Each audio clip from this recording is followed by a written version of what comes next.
Aliens का पीछा करते करते मेहुल एक शहर में पहुंच जाता है। पूरा शहर बर्फ से ढका हुआ था और ठंड बहुत ज्यादा थी। मेहुल शहर के सबसे ज्यादा फेमस टूरिस्ट स्पॉट पर पहुंच जाता है, लेकिन उस जगह पर बहुत ज्यादा भीड़ लगी हुई थी। क्या आप स्क्रीन पर देखकर बता सकते हैं कि इन लोगों में कितने एलियंस हैं? 1, 2, 3 या 4?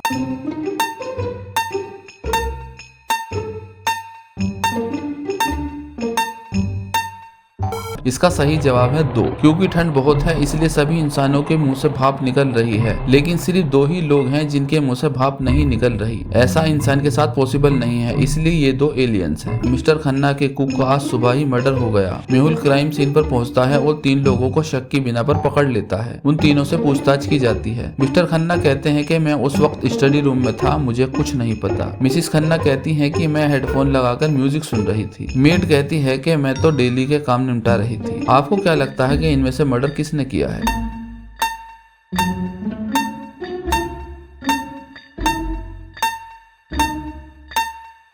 इसका सही जवाब है मेड, क्योंकि कुक की बॉडी के पास एक खून से सनी हुई फोर्क पड़ी थी और मेड की टांग का जख्म भी अभी फ्रेश ही है। इसका मतलब खून उसी ने किया है। इस केस में केविन की बॉडी घर के पीछे पड़ी हुई मिलती है। लगता है वो बारबेक्यू रेडी कर रहा था जब उसका मर्डर हुआ। डिटेक्टिव मेहुल क्राइम सीन पर आ जाता है। उसे 3 लोगों पर शक होता है और उनसे पूछताछ की जाती है। केविन की वाइफ कहती है कि मुझे लगता है कि टेलर ने उसे मारा है, क्योंकि उसका जूता वहाँ पड़ा हुआ मिला है। टेलर बताता है कि मैंने केविन के साथ यहाँ ड्रिंक की थी, शायद इसीलिए मेरा जूता यहाँ रह गया होगा, मैंने उसे नहीं मारा। टेलर तभी बारबेक्यू की भट्टी में हाथ डालता है और कहता है कि मुझे लगता है कि केविन की वाइफ ने ही उसका मर्डर किया है। देखो, मुझे उसकी ईयररिंग भट्टी में मिली है। मेड कहती है कि मुझे कुछ नहीं पता। सारे सबूत देखने पर आपको क्या लगता है कि केविन को किसने मारा होगा? वाइफ, टेलर या मेड?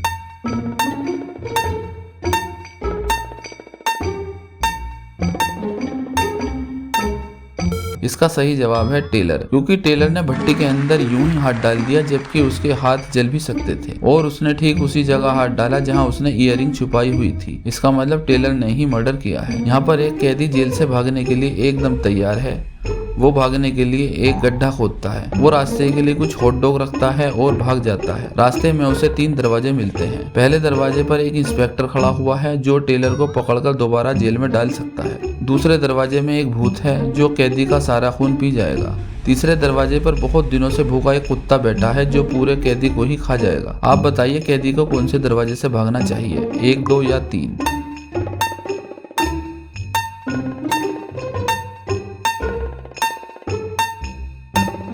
सही जवाब है 3, क्योंकि कैदी ने चलते वक्त कुछ हॉट डॉग अपने साथ रख लिए थे। अगर वो कुत्ते को हॉट डॉग खिला दे तो इस दरवाजे से वो भाग सकता है। इस केस में एक डिपार्टमेंटल स्टोर है जो कि इस शहर का सबसे बड़ा स्टोर है, लेकिन इसका मालिक स्टोर में होने वाली लगातार चोरियों से बहुत परेशान है, क्योंकि स्टोर में हर वक्त भीड़ बहुत ज्यादा होती है, इसलिए चोर को पकड़ना बहुत मुश्किल है। एक दिन मालिक सीसीटीवी फुटेज चेक करने का प्लान बनाता है। क्या आप इन पिक्चर को देखकर बता सकते हैं कि चोर कौन होगा? 1, 2, 3 या 4 नंबर?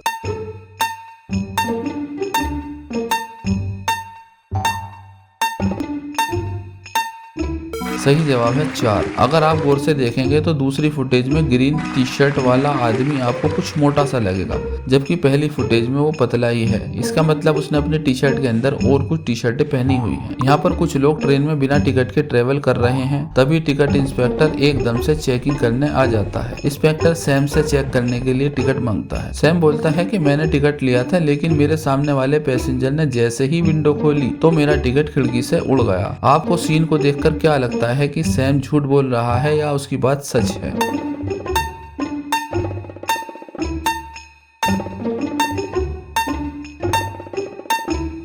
यहाँ पर सैम झूठ बोल रहा है, क्योंकि ट्रेन में हवा बाहर से अंदर की ओर आती है, इसलिए अंदर से कोई चीज बाहर जाना पॉसिबल ही नहीं है, इसलिए सैम झूठ बोल रहा है। यहाँ पर सारा और उसके हस्बैंड सो रहे होते हैं। तभी उसके हस्बैंड का फोन बजने लगता है। सारा फोन देखती है तो एक रोमांटिक मैसेज आया हुआ है और कॉन्टेक्ट नाम होता है मून। अगले दिन सारा अपने हस्बैंड के ऑफिस जाकर सभी लेडीज से जाकर पूछताछ करने लगती है। मोनिका ऑनडोर कहती है कि मैं कभी शादीशुदा मर्द से अफेयर कर ही नहीं सकती। बेला डंकन कहती है कि मैं आपके हस्बैंड की बहुत ज्यादा इज्जत करती हूँ, इसलिए मैं कभी ऐसा नहीं कर सकती। स्टेला रो कहती है कि मैं शादीशुदा हूँ, इसलिए मैं ऐसा कुछ नहीं कर सकती। अब इन तीनों में से एक का चक्कर जरूर ही चल रहा है। क्या आप बता सकते हैं कि इनमें से किसका चक्कर सारा के हस्बैंड से चल रहा होगा? मोनिका ऑनडोर, क्रिसी डंकन या स्टेला रोवन?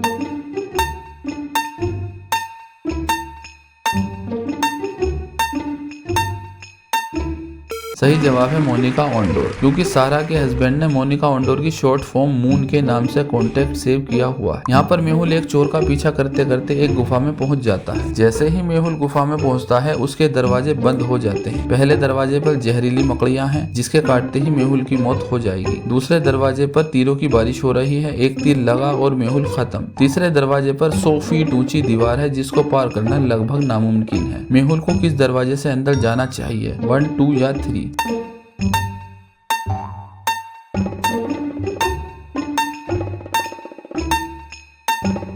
सही जवाब है 2, क्योंकि जो तीरों की बारिश हो रही है वो काफी ऊपर हो रही है जिसके नीचे से मेहुल आराम से निकल सकता है। इस केस में एक स्टूडेंट का मर्डर स्कूल के पहले ही दिन हो जाता है। मेहुल स्कूल पहुंचता है और स्कूल के स्टाफ से पूछताछ करना शुरू कर देता है। डीन कहता है कि मैं तो अपने ऑफिस में काम कर रहा था, मुझे कुछ नहीं पता। टीचर कहती है कि मैं क्लासरूम में थी और मिड सेम के असाइनमेंट चेक कर रही थी। मेल बॉय कहता है कि मैं तो मेल डिलीवर करने गया हुआ था। स्वीपर बोलता है कि मैं तो टॉयलेट साफ कर रहा था, मुझे कुछ नहीं पता। आपको क्या लगता है कि किसने स्टूडेंट का मर्डर किया होगा?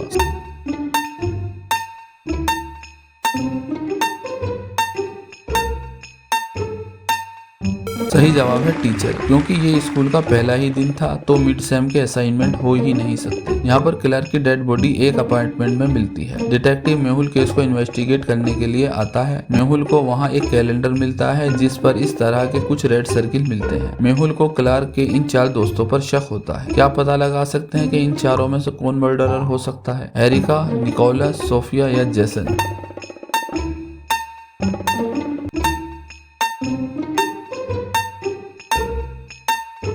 सही जवाब है जेसन, क्योंकि कैलेंडर पर जो डेट सर्किल्ड है वो महीनों के नंबर हैं। जैसे 7 का मतलब जुलाई, 8 का मतलब अगस्त, और इसी तरह हर महीने के फर्स्ट लेटर से मिलकर बनता है जेसन। इस केस में एक बच्चा एक ग्राउंड से किडनैप हो गया है। मेहुल वहाँ लोगों से पूछताछ करने के लिए आता है। बच्चे की माँ कहती है कि मैं यहाँ सालों से आ रही हूँ और मैं यहाँ सबको जानती हूँ और यहाँ कोई भी अजनबी नहीं था। मेहुल फिर और लोगों से पूछताछ करता है। एक दादी माँ कहती है कि हम एक दूसरे को जानते हैं, यहाँ कोई अजनबी नहीं है और इनमें से ऐसा कोई नहीं कर सकता। फिर बच्चे की माँ पिछले 3 साल के कुछ सीसीटीवी फुटेज मेहुल को दिखाती है। इन पिक्चर को देखकर क्या आप पता लगा पाएंगे कि आखिर किडनैपर कौन है?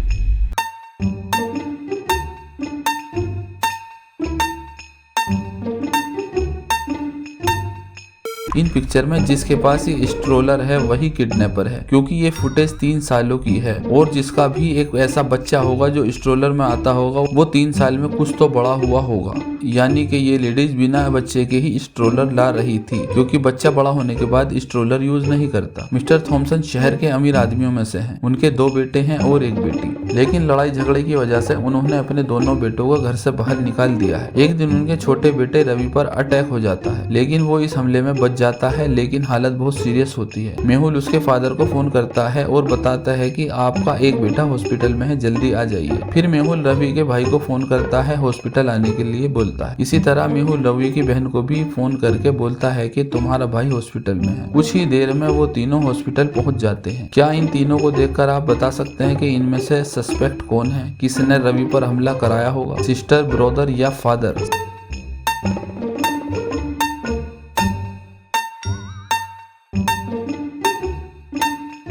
सही जवाब है फादर, क्योंकि मेहुल ने मिस्टर थॉमसन को सिर्फ ये बताया था कि आपका एक बेटा हॉस्पिटल में है।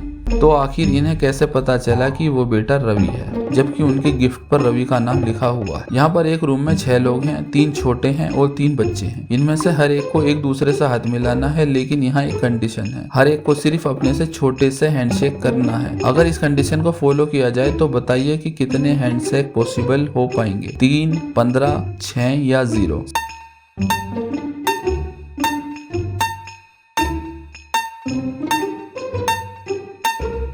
सही जवाब है 0, क्योंकि कोई बड़ा अगर किसी छोटे से हैंडशेक करने लगेगा तो छोटा अपने बड़े से हैंडशेक नहीं कर सकता, जैसे कि यही कंडीशन आपको बताई गई। इसका मतलब यहाँ पर कोई भी हैंडशेक नहीं हो पाए। यहाँ पर एक बहुत बड़ी लॉटरी की अनाउंसमेंट होने वाली है। पहले 3rd प्राइज की अनाउंसमेंट होती है और शॉन अपना प्राइज लेकर चला जाता है। फिर 2nd प्राइज का अनाउंसमेंट होता है और मेहुल अपना प्राइज ले लेता है। उसके बाद 1st प्राइज का अनाउंसमेंट होता है, लेकिन इस बार 3 लोग प्राइज लेने के लिए स्टेज पर आ जाते हैं, लेकिन एक ही नंबर के 3 टिकट पॉसिबल ही नहीं है। मेहुल उन्हें अपना टिकट दिखाने के लिए बोलता है। क्या आप इन टिकट को देखकर बता सकते हैं कि इनमें ओरिजिनल कौन सा है, पहला, दूसरा या तीसरा?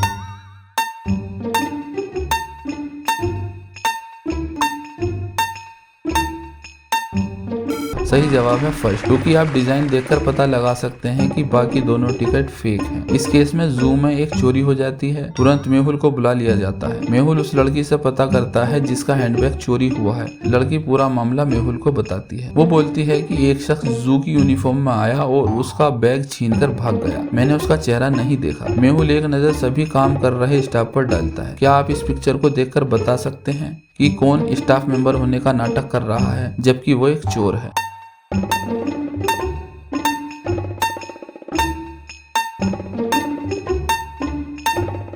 सही जवाब है बी, क्योंकि वो हिरन को मीट खिला रहा है। इसका मतलब उसे जू के बारे में कुछ नहीं पता। उसे ये नहीं पता कि हिरन मीट नहीं खाते, वो शाकाहारी होते हैं। इसका मतलब वही चोर है। यहाँ पर एक आदमी को पूरी तरह से कत्ल कर दिया जाता है, लेकिन कातिल मिरर पर एक निशानी छोड़ जाता है। मेहुल केस की छानबीन करने के लिए आ जाता है। मेहुल को इन 4 लोगों पर शक होता है, विलियम जैकी, इस्माइल जॉन, मौसी मार्क और टेलर वुड। इनमें से ही एक मर्डरर है। क्या इस क्लू को देखकर आप पता लगा सकते हैं कि मर्डरर कौन हो सकता है?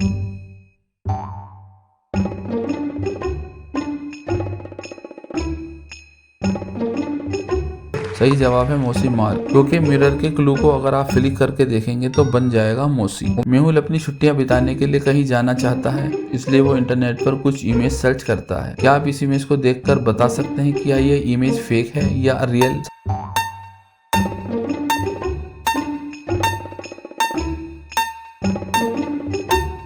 सही जवाब है फेक, क्योंकि एक पेड़ की परछाई उल्टी तरफ जा रही है और बाकी पेड़ों की परछाई दूसरी तरफ जा रही है, जबकि ऐसा पॉसिबल नहीं है। इसलिए ये वाली पिक्चर फेक है। उम्मीद है आपको इन पहेलियों में मजा आया होगा। इसी तरह की पहेलियां देखने के लिए चैनल को कीजिए सब्सक्राइब और वीडियो अच्छी लगी हो तो कीजिए लाइक। आपने इसमें से कितने जवाब सही दिए मुझे बताइए कॉमेंट बॉक्स में।